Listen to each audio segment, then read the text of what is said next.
بسم الله الرحمن الرحيم الحمد لله والصلاة والسلام على رسول الله وعلى آله وأصحابه أجمعين أما بعد.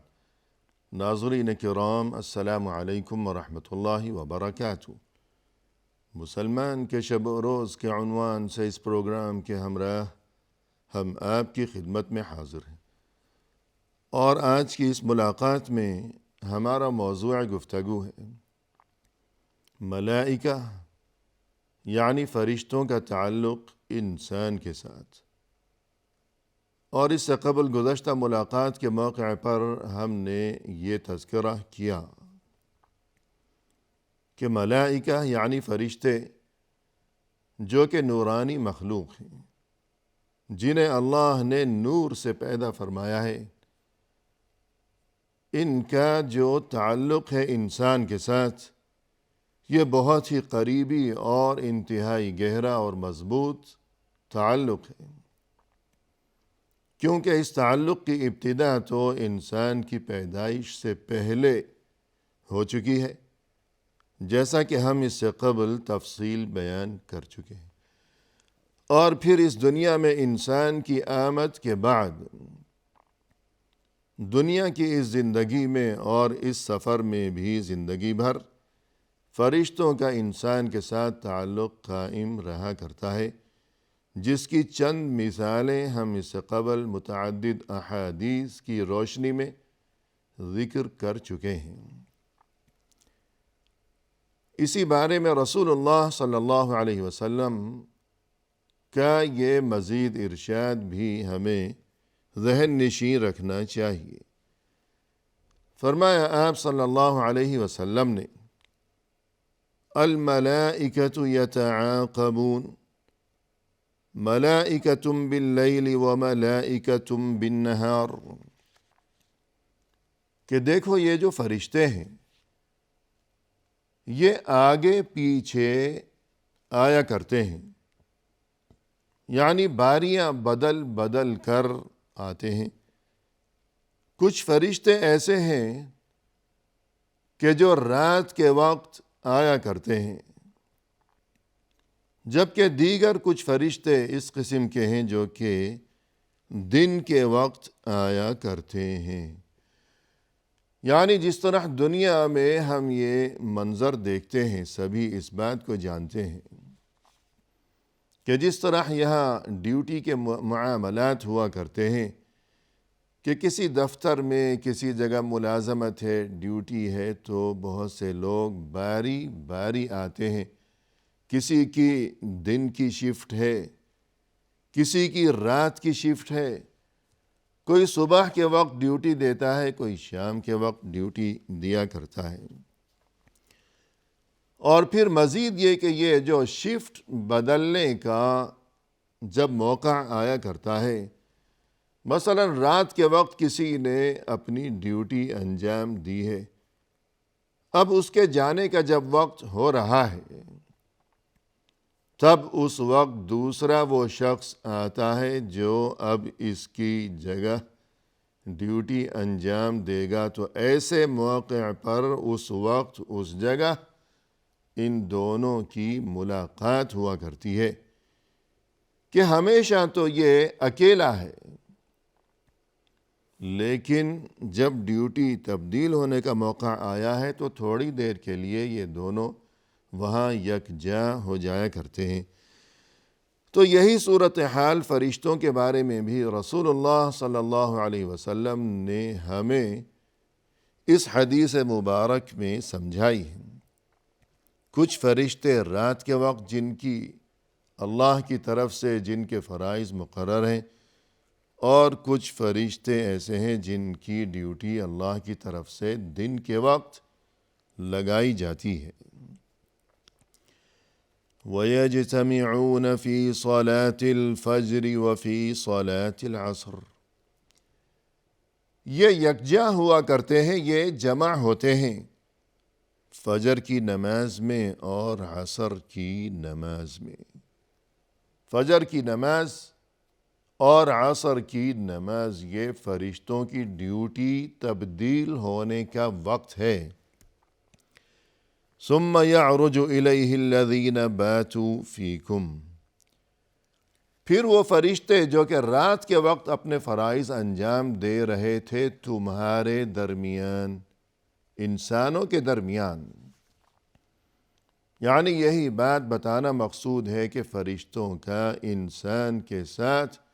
اس دنیا کی زندگی میں بھی تعلق ہے۔ رات بھر جن فرشتوں نے ہمارے ساتھ رہتے ہوئے اپنے فرائض سر انجام دیے، فجر کی نماز کے بعد اب وہ اوپر کی طرف روانہ ہو جاتے ہیں، اللہ کی جانب روانہ ہو جاتے ہیں۔ فَيَسْأَلُهُمْ وَهُوَ أَعْلَمُ، تب اللہ ان فرشتوں سے دریافت فرماتا ہے، حالانکہ اللہ کو خود بہتر معلوم بھی ہے۔ اللہ اپنے بندوں کے بارے میں ان فرشتوں سے دریافت فرماتا ہے ایک سوال،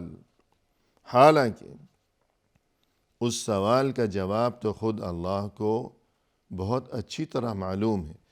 لیکن اس کے باوجود اللہ ان فرشتوں سے یہ بات پوچھتا ہے اپنے بندوں کے بارے میں، کیف ترکتم عبادی، تم میرے بندوں کو کس حال میں چھوڑ کر آئے ہو، یعنی ابھی ابھی تازہ بتازہ تم زمین سے آئے ہو، میرے بندوں کے پاس سے آئے ہو، تو وہ کیا کر رہے تھے، کس کیفیت میں، کس حالت میں تم انہیں چھوڑ کر آئے ہو وہاں سے۔ فقالو، تب فرشتے یوں عرض کرتے ہیں، یوں جواب دیتے ہیں کہ ترکناہم یصلون واتیناہم یصلون، ہم انہیں اس حالت میں چھوڑ کر آئے ہیں کہ وہ نماز پڑھ رہے تھے، جبکہ اس سے پہلے جب ہم ان کے پاس پہنچے تھے تب بھی وہ نماز ہی پڑھ رہے تھے۔ یعنی فرشتے پہنچے تھے دنیا میں اپنے فرائض کی انجام دہی کی غرض سے، انسانوں کے درمیان رہنے کے لیے پہنچے تھے عصر کے وقت۔ تب انہوں نے دیکھا کہ جو نمازی ہیں، جو اہل ایمان ہیں، وہ تو سب نماز عصر کی ادائیگی میں مشغول ہیں، ہر جگہ عصر کی نماز ہو رہی ہے، کہ جہاں جہاں بھی ظاہر ہے کہ اوقات تو مختلف ہوا کرتے ہیں، لیکن جہاں جس وقت عصر کی نماز ہو رہی ہوتی ہے وہاں اسی وقت فرشتوں کی نئی جماعت پہنچتی ہے اپنی ڈیوٹی سنبھالنے کے لیے۔ تو یوں کہتے ہیں فرشتے اللہ کو، اس طرح جواب دیتے ہیں کہ جب ہم ان کے پاس پہنچے تھے تب بھی ہم نے یہی منظر دیکھا کہ وہ تو نماز پڑھ رہے تھے، نماز عصر۔ پھر ہم نے رات بھر ان کے درمیان رہتے ہوئے اپنے فرائض انجام دیے، اور پھر جب ہماری چھٹی کا وقت آیا، واپسی کا وقت آیا، ہم انہیں چھوڑ کر آئے، جدائی کا موقع آیا، تب بھی ہم نے انہیں اسی حالت میں دیکھا کہ وہ نماز ہی پڑھ رہے تھے، فجر کی نماز۔ تو اس سے یہ بات بھی سمجھ میں آئی کہ نماز کی اہمیت، اور بالخصوص عصر اور فجر کی نماز کی اہمیت، کہ جو کوئی مسجد میں اس وقت نماز کی ادائیگی میں مشغول ہوتا ہے تو فرشتے اسے خاص طور پر دیکھتے ہیں۔ یعنی ویسے تو فرشتے جو اس کے ساتھ ہیں ہمیشہ ہی دیکھ رہے ہیں، لیکن وہ فرشتے جو کہ اس وقت وہاں پہنچے ہیں، اور وہ فرشتے جو کہ اس وقت وہاں سے اللہ کے پاس جا رہے ہیں، اور پھر اسی طرح فجر کے وقت وہ فرشتے جو کہ پہنچے ہیں، اور وہ فرشتے جو کہ اللہ کے پاس روانہ ہو رہے ہیں، تو یہ فرشتے انسان کے حق میں اللہ کے سامنے روزانہ گواہی دیتے ہیں۔ اور مزید یہ کہ جو ہمارا اصل موضوع ہے، یعنی فرشتوں کا انسان کے ساتھ تعلق، تو وہ بات بھی اس حدیث سے واضح ہوئی کہ یوں مسجد میں فجر اور عصر کے وقت انسانوں کو فرشتے دیکھتے ہیں، ملاقات ہوتی ہے۔ اسی طرح رسول اللہ صلی اللہ علیہ وسلم نے ایک موقع پر ارشاد فرمایا، اذا قال احدکم آمین والملائکة فی السماء فإذا وافقت إحداهما الأخرى غفر له ما تقدم من ذنبه، صحیح بخاری 781۔ فرمایا رسول اللہ صلی اللہ علیہ وسلم نے، تم میں سے کوئی شخص جب نماز کے دوران کہتا ہے کہ آمین، اور عین اسی وقت فرشتے بھی آسمانوں میں کہتے ہیں کہ آمین، اگر دونوں کا آمین کہنا باہم مل گیا تو اس انسان کے گزشتہ تمام گناہ معاف کر دیے گئے۔ یعنی انسان اس زمین پر نماز پڑھ رہا ہے، کہاں یہ زمین اور کہاں کتنی دور وہ آسمان ہے، اور یہ کتنی بڑی مسافت ہے، اور یہ کتنا فاصلہ ہے، بظاہر یہ دوریاں، لیکن زمین پر کھڑا ہوا یہ انسان نماز کے دوران جب کہتا ہے کہ آمین، یعنی سورہ فاتحہ پڑھنے کے بعد، اور اس وقت فرشتے بھی آسمان پر آمین کہہ رہے ہوتے ہیں، تو جس کا یہ آمین کہنا فرشتوں کے آمین کہنے کے ساتھ اگر یہ مل گیا، دونوں نے بیک وقت کہا اگر، تو اس انسان کے گزشتہ تمام گناہ معاف کر دیے گئے۔ تو انسان کو چاہیے کہ نماز کی پابندی کیا کرے، اور شوق سے آمین بھی کہا کرے، توجہ اور دل جمعی کے ساتھ، کہ دل میں یہ جذبہ بیدار رہنا چاہیے کہ ممکن ہے کہ اسی وقت میرا یہ آمین کہنا، یہ کسی فرشتے کے آمین کہنے سے جو آسمانوں پر اس وقت آمین کہہ رہا ہوگا، اگر یہ دونوں مل گئے، ہم آواز ہو گئے، تو میرے گزشتہ تمام گناہ معاف کر دیے جائیں گے۔ تو اس حدیث سے بھی یہ بات سمجھ میں آئی کہ فرشتوں کا انسان کے ساتھ تعلق۔ اسی طرح فرمایا رسول اللہ صلی اللہ علیہ وسلم نے، الملائکۃ یصلون علی احدکم ما دام فی مجلسہ الذی صلی فیہ یقولون اللہم ارحمہ، اللہم اغفر لہ، اللہم تب علیہ، ما لم یؤذ فیہ ما لم یحدث فیہ۔ فرمایا کہ تم میں سے کوئی شخص اگر نماز کی ادائیگی کے بعد اسی جگہ بیٹھا رہتا ہے، یعنی نماز پڑھنے کے بعد انسان کو چاہیے کہ فوراً اٹھ کر چلے جانے کی بجائے کچھ دیر وہاں بیٹھا رہے۔ ہاں، اگر کوئی ایسی مجبوری ہے کہ دفتر کا وقت ہے، ملازمت پر پہنچنا ہے وقت پر، تو یہ الگ معاملہ ہے، لیکن ہمیشہ تو یہ صورتحال نہیں ہوتی۔ تو باقی اوقات میں جو نمازیں ہیں،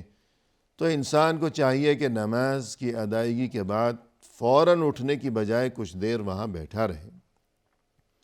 اور یہ کہ جو نماز کے بعد کے اذکار ہیں، جو تسبیحات ہیں وغیرہ،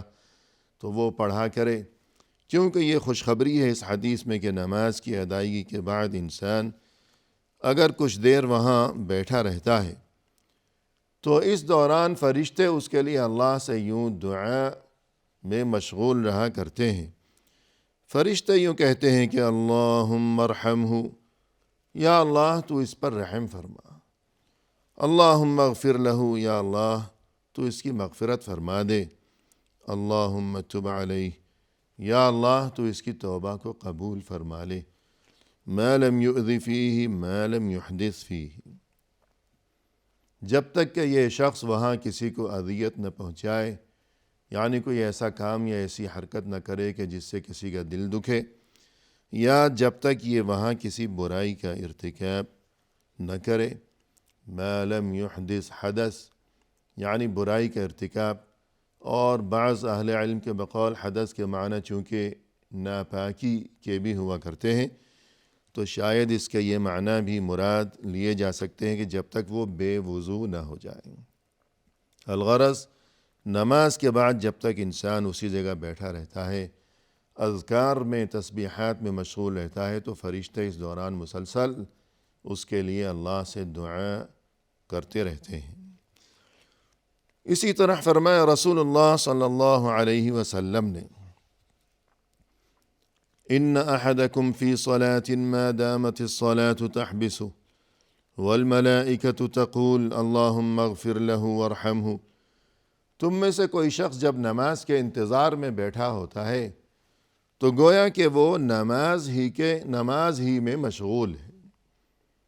یعنی جس طرح انسان جب نماز کی ادائیگی میں مشغول ہوتا ہے کہ کبھی قیام ہے، کبھی رکوع ہے، کبھی سجود ہے، کبھی قعدہ ہے، تشہد ہے، تو جب تک وہ نماز کی وجہ سے وہاں رکا ہوا ہے، بیٹھا ہوا ہے، تو گویا وہ نماز ہی میں مشغول ہے کہ جس طرح نماز کے دوران اسے جو ثواب عطا کیا جاتا ہے تو وہی ثواب اس کے لیے اب بھی لکھا جا رہا ہے، کیونکہ یہ نماز کے انتظار کی وجہ سے وہاں بیٹھا ہوا ہے، کوئی اور مقصد نہیں ہے۔ اور مزید یہ کہ اس دوران فرشتے مسلسل اس کے لیے یوں اللہ سے دعا و مناجات میں مشغول رہتے ہیں کہ یا اللہ تو اسے معاف فرما دے، یا اللہ تو اس پر رحم فرما دے۔ صحیح بخاری 32-29۔ تو الغرض انسان کو چاہیے کہ نماز شروع ہونے سے کچھ پہلے مسجد پہنچ جایا کرے، کہ سنتوں کی ادائیگی، مزید یہ کہ کچھ دیر وہاں بیٹھے تاکہ اسے مزید ثواب بھی نصیب ہو، اور یہ کہ فرشتوں کی طرف سے دعا بھی نصیب ہو۔ اور نماز پڑھنے کے بعد پھر اسے چاہیے کہ فوراً اٹھنے کی بجائے کچھ دیر وہاں بیٹھے، دعا اور یہ کہ تسبیحات وغیرہ، تاکہ فرشتوں کی طرف سے اسے دعا نصیب ہو سکے۔ اسی طرح فرمایا رسول اللہ صلی اللہ علیہ وسلم نے، مزید اس بارے میں جو احادیث ہیں تو انشاءاللہ یہ سلسلہ لیے ہوئے ناظرین کرام انشاءاللہ آئندہ ملاقات کے موقع پر ہم آپ کی خدمت میں حاضر ہوں گے۔ اس وقت تک کے لیے فی امان اللہ، وآخر دعوانا ان الحمد للہ رب العالمین۔